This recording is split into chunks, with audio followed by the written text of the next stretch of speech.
Say Goodbye to Superman took me a year to write. It was so sad because at the time that I was writing the song, a friend of mine was going through a really hard situation, and she had some kids, and she's like, you know what, I don't know if this is gonna work. And I was like, wow, I grew up as a daughter of a single mom, and I had a brother, an older brother, and I have two older sisters as well, but they were out of the house when my mom and dad separated. So I thought, what was going through my mother's head, like when she was faced with this situation, and how was my brother affected? Because I saw at that time my 4-year-old running around chasing, or 3-year-old, I don't even know. Noah, my oldest, would run around and chase his dad all around the yard. He'd ride his little toy tractor when my husband rode the 4-wheeler and follow him around, and he was his hero and he was his Superman. And it just made me, that situation of a mom saying, okay, God, I need your help.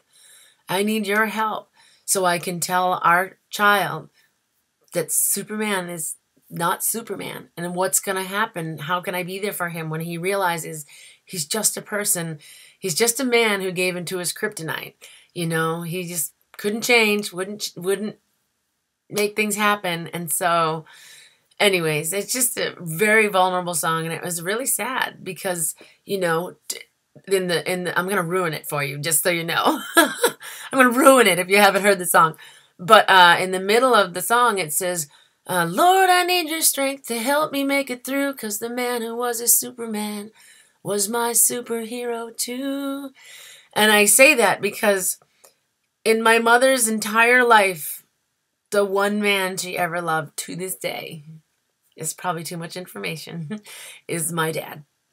He is a part of her heart and her being, and just watching her go through that and deal with raising kids by herself. And I never thought as a 4-year-old what her hurt was and what her concerns were, and all that comes out in this song. And again, another very vulnerable song, but also a very based on true story song.